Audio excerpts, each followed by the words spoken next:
J'espère que vous allez bien, j'espère que vous vous portez bien, j'espère que votre santé, tout se passe bien pour vous. Rappelez-vous, Enes, le 12 décembre 2023 et le 28 novembre 2023, nous vous avons révélé un scoop qui avait fait beaucoup de ravages à l'époque. Ça concerne les ambitions politiques de l'actuel ministre de l'Enseignement supérieur et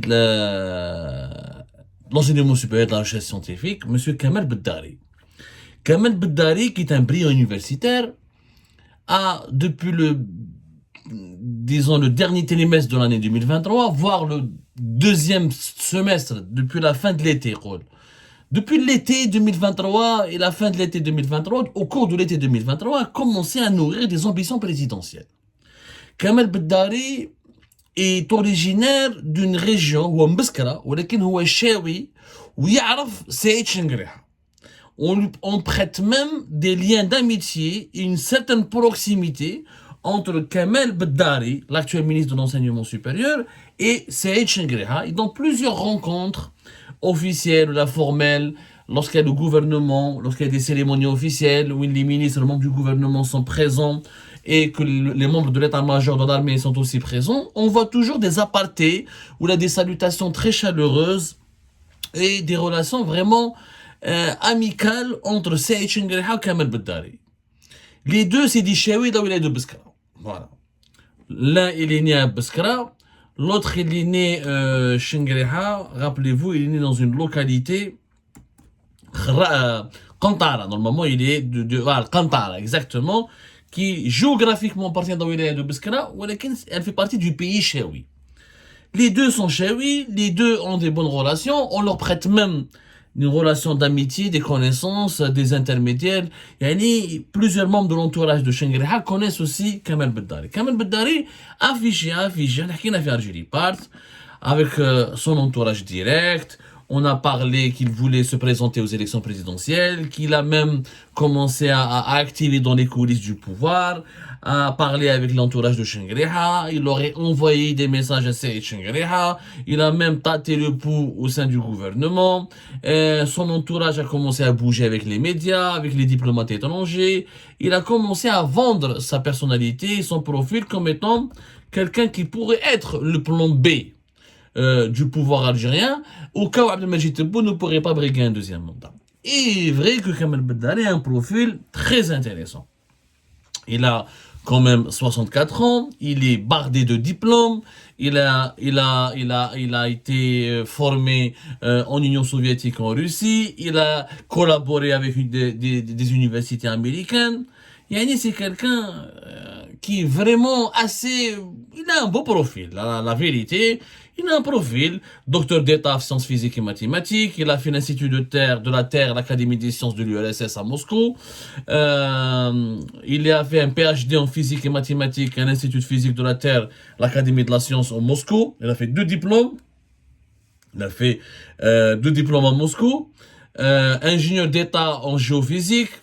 Il était l'un des responsables les plus importants de l'Institut national des hydrocarbures de Boumerdès. Il a fait des travaux, il a fait des travaux de recherche, il a connu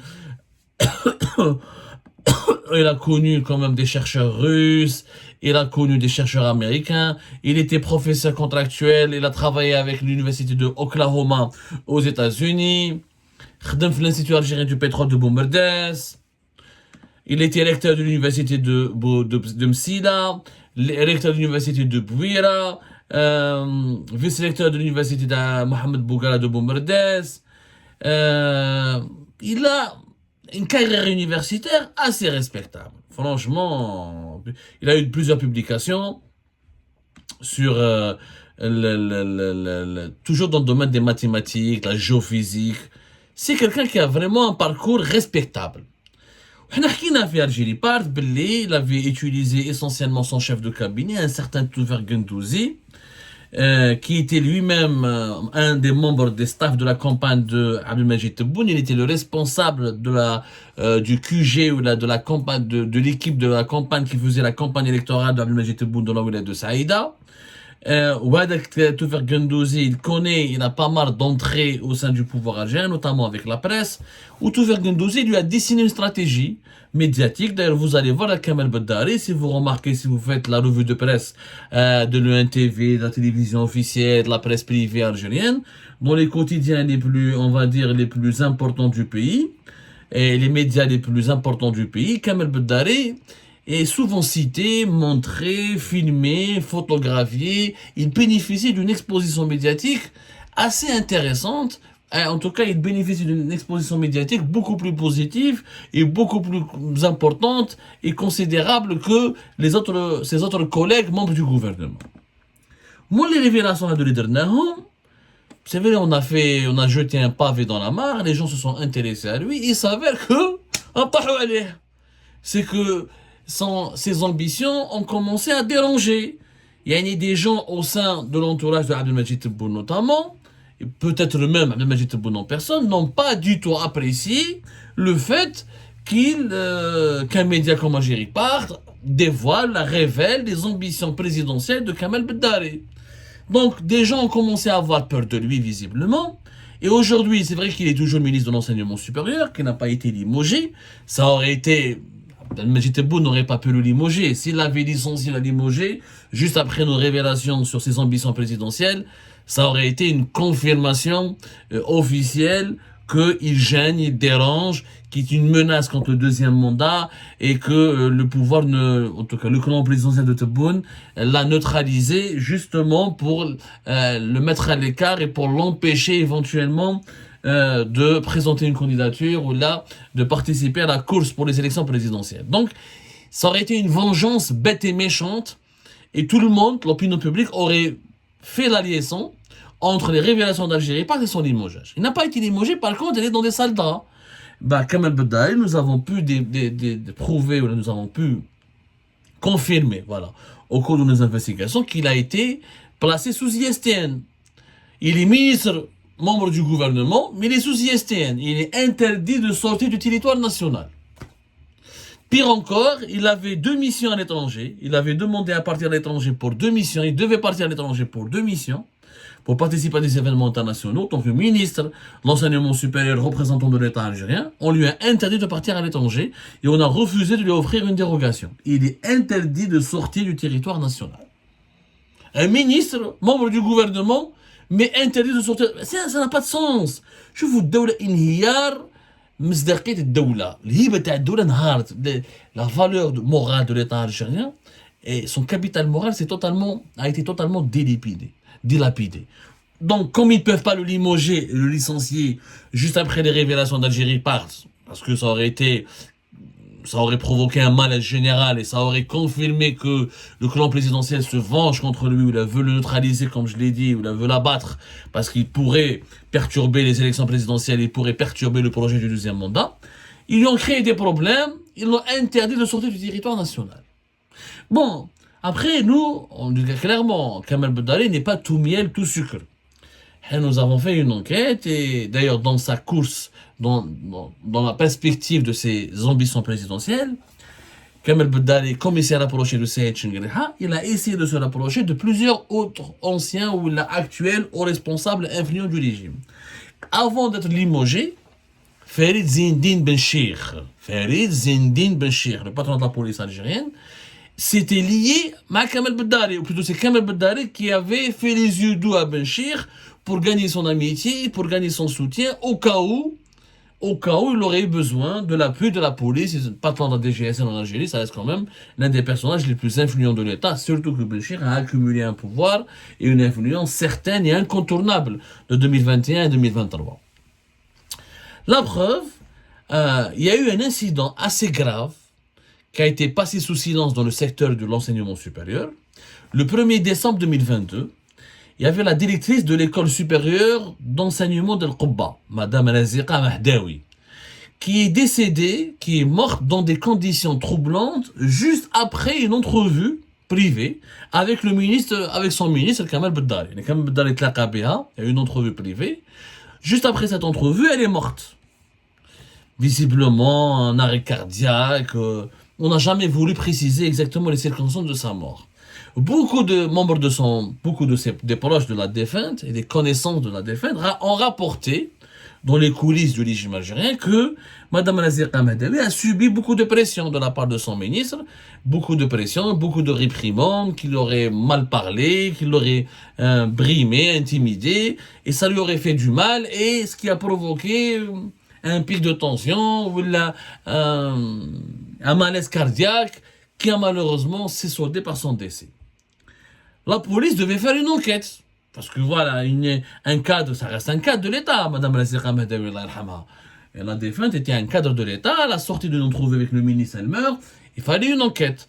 Mais c'est Farid Zine Benchir, il a étouffé cette enquête. Cette enquête de la police n'a jamais été menée. N'a jamais été menée sérieusement, donc, et la police n'a pas planché sur les drames, sur les causes de ce drame. Qu'est-ce qui s'est passé pendant cette entrevue privée avec Kamel Bedaï, le ministre de l'Enseignement supérieur? Quelles étaient ces pressions, ou la nature de ces pressions qui ont été exercées sur Madame Razika Mahdawi? On n'en saura jamais la vérité parce que la police n'a jamais enquêté. Comme par hasard, et ça se voit que Kamel Bedaï renvoie l'ascenseur à Benchir, à l'ancien patron de la DGSN, de la police algérienne. Qu'est-ce qu'il fait? Juste après avoir mis fin à l'enquête, Benchir, l'une de ses amies, une copine à Benchir, se retrouve nommée comme directrice au niveau du ministère, une directrice centrale au niveau du ministère de l'Enseignement supérieur. Et Kamel Bedaï a recruté une amie proche de Farid Zine Benchir au niveau du ministère de l'Enseignement supérieur. Ça se voit, c'est lui a renvoyé l'ascenseur. Donc il y a eu une alliance avérée Ben Kamel Bedaï au Farid Zine Benchir. Donc Kamel Bedaï il ne s'est pas contenté, ou là, ne s'était pas contenté en tout cas, en 2022 et en 2023, de se rapprocher uniquement de Saïd Chengerhaï de l'armée. Il voulait draguer le clan présidentiel, il voulait draguer d'autres institutions, d'autres hauts responsables des services de sécurité, parce qu'il voulait préparer le terrain à ses ambitions présidentielles. Et cette histoire, qui constitue un scandale quand même, parce que, voilà, il a renvoyé il a fait, c'est du favoritisme, clairement, et d'ailleurs nous sommes en train d'enquêter encore davantage sur cette affaire. On va vous révéler des détails supplémentaires sur ce dossier troublant. Kamel Bedaï a recruté l'ami de Farid Benchir parce qu'il avait besoin de son soutien. S'il n'avait rien à se reprocher, pourquoi il a rendu service à Farid Zine Benchir? Et pourquoi Farid Zine Benchir serait intervenu pour étouffer cette affaire? Je parle de la mort suspecte, ou la troublante en tout cas, de Madame Razika Mahdawi. Je suis pas en train de dire que Kamel Bedaï l'a assassiné. Selon les membres de l'entourage et les proches de Madame Razika Mahdawi, ils pensent qu'elle a subi tellement de pression et de brimades de la part de son ministre qu'elle a perdu la vie. Et une enquête aurait été souhaitable pour comprendre les circonstances de son décès. Benchir a tout étouffé. Une de ses copines, elle est devenue directrice au niveau du ministère de l'Enseignement supérieur. Et je trouve comment il était intelligent, Kamel Bedaï était en train de tisser sa toile d'araignée. Bon, disons qu'il a tissé une toile d'araignée de façon trop visible, et nous avons découvert donc ses ambitions présidentielles, et le fait de les avoir révélées, ça lui a provoqué, ça lui a en tout cas procuré des ennuis, parce que maintenant il est sous ISTN, il est sous enquête. Quand on dit qu'il est sous ISTN, ça veut dire qu'il est sous la loupe, et qu'on lui cherche des dossiers, on lui cherche à monter une affaire. On parle comme par exemple, on n'avait pas fait 2 émissions sur Kamel Bedaï, je pense qu'il aurait été déjà limogé de son poste, et qu'il aurait eu de graves ennuis. Et Kamel Bedaï peut dire merci à Algérie Part. Quelque part, on a sauvé la tête. Heureusement que nous avions insisté sur lui, que nous avons fait 2 émissions, c'est la 3e émission. Et je pense que même après ces révélations, que le clan Tebboune, le pouvoir, le palais présidentiel d'El Mouradia, ne va pas s'intéresser de près encore à Kamel Bedaï. Il va essayer que, ils veulent que quand les médias parlent beaucoup d'un personnage, d'une personnalité qui commence à devenir gênante pour le pouvoir, ils essayent donc de calmer le jeu, de patienter, de prendre leur temps. Et une fois que les médias se taisent, une fois que la médiatisation passe le chemin, ou la cesse, ou la s'estompe, et c'est là on attaque. Et c'est là on décapite. Et c'est là on décapite.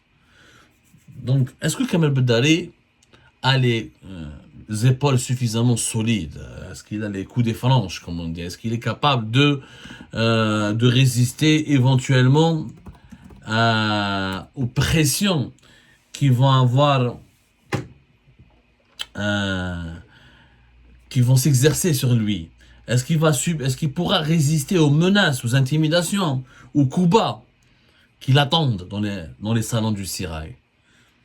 Ça reste à déterminer. Et c'est à ce moment-là qu'on pourra peut-être évaluer la valeur de Kamel Beddari. Est-ce que c'est Chengriha, qui visiblement voue pour lui une certaine amitié, une certaine affection, et qu'il l'apprécie? Est-ce qu'il va intervenir pour le secourir au cas où on veut l'inculper, le mettre en cause, ou lui briser sa carrière? Toutes ces questions exigent des réponses qui vont certainement provoquer des situations passionnantes sur la scène politique algérienne. Maintenant, on poursuit nos investigations et on reviendra sur ce sujet avec davantage de révélations dans les jours à venir. Le dossier Kamel Beddari est l'une des clés qui va nous permettre de comprendre ce qui va se passer lors des prochaines élections présidentielles qui, selon, encore une fois, la PS et la réaction violente et virulente et mal élevée et obscène de la PS, sont maintenues. Donc si les élections sont maintenues, pourquoi empêcher Kamel Beddari éventuellement d'afficher ses ambitions présidentielles? Pourquoi le casser? Pourquoi ne pas tout simplement lui permettre de sortir du gouvernement et de présenter son projet politique? Si on veut, ou là ils veulent une élection, il n'y aura personne. Ça ne sera pas crédible, voire ça ne sera pas possible.